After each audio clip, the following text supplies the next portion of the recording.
let's talk about ego, like I've been promising for a year and a half, I think. Ego, I think the best definition for it is attachment. When you're attached to anything, that is part of your ego. If you have the idea that, well, we were just talking about on the Neil and Jordan podcast, Neil was saying that I have the identity that I am a comedian. Now, I remember having that identity. Now I just kind of see myself as a human being. That's pretty much it. I suppose that's just what happens when you just dish out this much content. You just you get to see all sides. And I think, you could say that my profession, I guess, is being a comedian.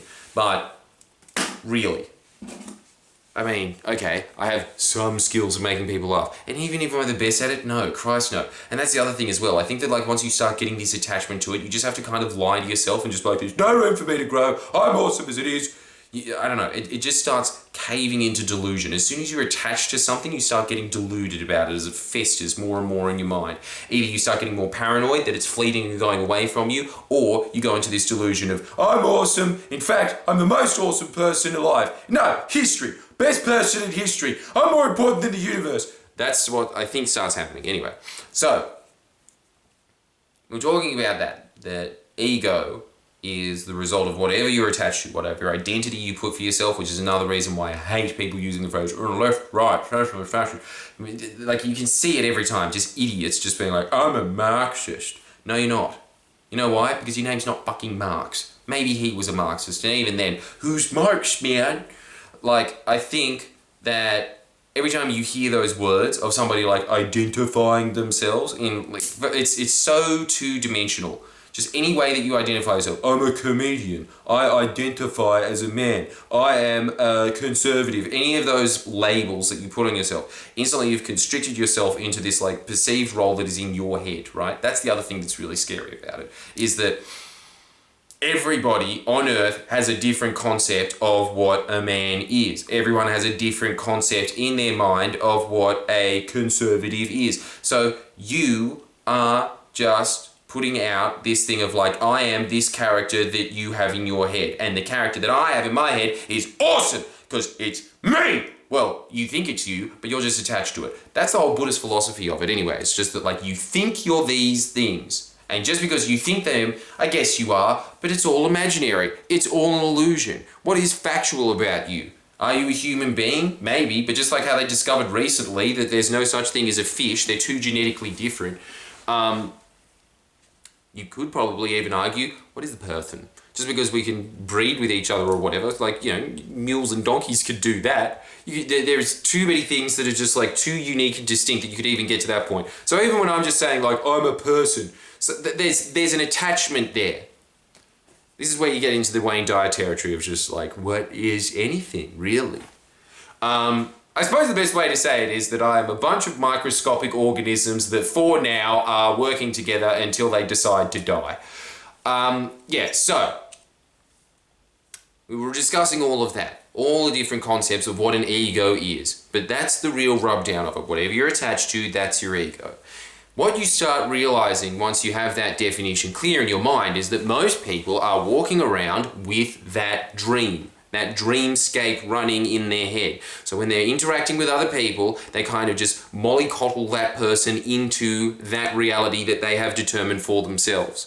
If you are one of these people that walks around in life, for instance, saying, I'm, just because it's running to my mind at the moment, I'm very anti-SJW, which, dude, it's so old. Yeah, okay, that might have been needed for a very short time period between 2016 and 2018, but now it's done.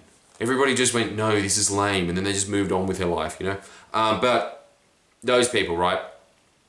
So when they see me and my channel, they'll just be like, you are just a soy boy latte sipper.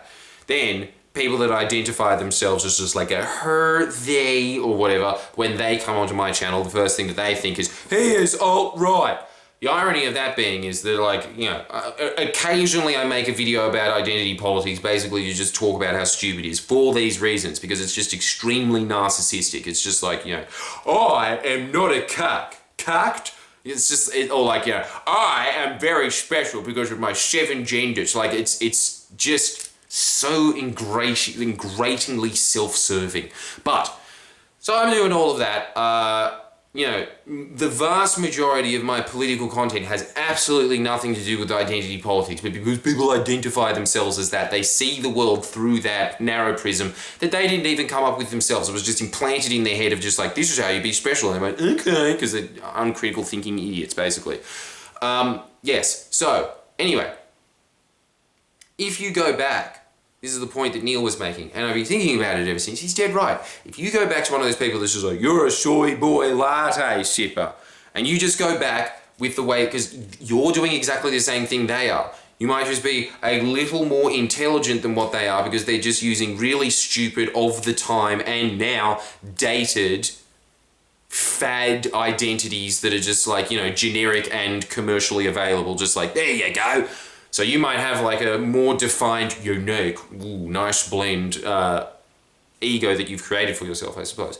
But anyway, he was saying that in that situation, he would respond to that of just like, you're a dumb soy boy, with just like, you're a dumb shit. You're not intelligent at all. But the thing is, they have built their identity on the idea that they're tough. So they don't care about intelligence. If you say they're dumb, they're like, so I could beat you in an arm wrestle. He's absolutely right. Now, usually the way that I try and discredit someone is always just by saying that, like, you're a liar, you're not telling the truth. And you know why? Because I built up in my head that it's just like, Jordan against the world, the only man brave enough to fight Sky News. Even though there's some journalists in The Guardian and Michael West and everybody at the Independent Australia, there's actually like quite a few like sick boomers that are like in their 50s that do exactly the same thing except better because they have way more life experience. You know, but the thing that I have created in my head is that, you know, I tell the truth. So anytime anybody ever says they're like, you are a shill, you are just saying this for them labor dollars, that actually gets me like, ah! But now that I've identified it, actually, it doesn't. This is the thing that's really important about it. Constantly, I want you to look at what the shape of your ego is now. What is the shape of your ego? Because you will just be going through life trying to, like, seeing the world through, like, an imaginary prism that you have created. And all it is doing is putting on blinders for yourself. Now, I don't think that I'm completely over it. I still think that I'm the most susceptible to it. You can see it when you attack anyone. Like, dude, when I attacked Satyajit, and I was just like, what was the whole thing that I was attacking him? Through ego. Or the whole ego that I was, prism that I was attacking him through was just like, you're a liar, you're a cheat, like, you take money from evil people for a living. But these are all values in my head that I think are bad. He thinks that's fucking sick. That's what I've like, look, I think we can all agree that that is an objectively bad thing, but in his mind, he thinks he's awesome for doing that. He's proud of that. He's proud that, like, you know, these billionaires think I'm so intelligent that they're going to take me on. Ugh. But anyway, so his ego is built up on the fact that you're a gross, dirty cheat that's able to lie your way through situations and just slither around on news networks being like, here's another lie about renewables. He thinks that's mad. So, if you're attacking, like, look, this is the other thing, right? Like, he was just trying to attack me purely through ego, of just being like, you don't have friends, you're irrelevant. But I don't care about that shit. I don't care if I don't have friends or I'm irrelevant. It's not, like, dude, if there was nobody listening to these videos right now, and, you know, honestly, if there was really just, like, one upload and it was just me talking to it, I'd still be doing these videos. It's just part of my dharma, man. I don't care about relevancy. It's not a thing that affects me. But again, that's his dream state. Why? Obviously because he was a loser at school, look at him. But, you know, the thing that happens is you just build up your identity. You build it around all of these, like, imaginary pieces that you yourself have mollycoddled for whatever reason. Usually they're arbitrary and they're from external sources that aren't yourself. And like the thing with the identity politics thing, right? Like, of just being like, yeah, transgender's cool at the moment, that's what you are to be unique. Or like, yeah, you're a tough guy that doesn't take anything from those latte-sipping soy boys. There you go. You are an anti-SJW meme lord. Like, those things are just, they're just, there you go. Okay. You just take it, right? So, obviously, what you should be doing is, there's always the thing of, like, you know, you could replace it with a more serving ego, and that's definitely true. There are egos that are better for the planet and serve society more. So for instance, Paul Keating clearly takes his ego in the form of, I'm an extremely competent person. So what happens? He finds more and more evidence of why he's competent. If you look at the way that he was attacking the Liberal Party all the time, which I think again is a very effective way, and it's extremely true, which is that you're an incompetent bunch of boobs. And they are. Most of his attacks are just like, you don't know what the fuck you're doing. Can you just go away? You're just unprofessional. That was the majority of his attacks. So yeah, like there's definitely identities that you can put up that are more serving for you, but I think that the most serving one, obvious, is the Wayne Dyer thing of just like trying to attack the ego all the time, which is like a hydra. Once you cut off one of its heads, another one goes and comes back. That's just being a human being. But the more that you focus on it, the more that you like realize, hold on, I'm attached to this idea of myself. Just feel the tension as you release it. This is why it's actually really hard now when I'm just like riding at the airport and they say, what profession are you? It's just like, what profession is anyone, man? I actually do have that existential crisis every time I'm just going on a flight internationally now. And it's a good problem to have. It really is. It's not only just because, like, honestly, the smaller your ego is, first of all, it's this thing of like, you're not protecting anything, so you have more energy to see the world as it is and you're able to move forward through it further. This is another reason why Buddhists in general are the religion, including atheists, that do best in life. It's because the whole philosophy is around diminishing ego, diminishing your attachment to things. A constant wax on, wax off approach to life. It's essentially a mental martial art.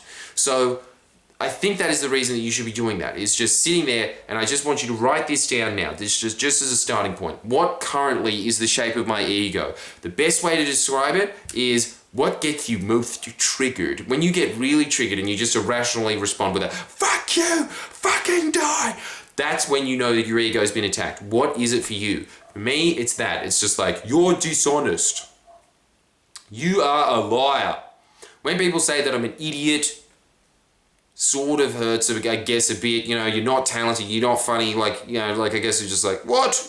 But not really. Like, I kind of just like, I'll just go on with my day. But when someone's just like, yeah, sure, yeah, just misleading the public, that's when I just go like, are you kidding me? Turn into Aid Skrillex. Speaking of, you know, irrelevant culture war references. Anyway, like this video, give me more questions.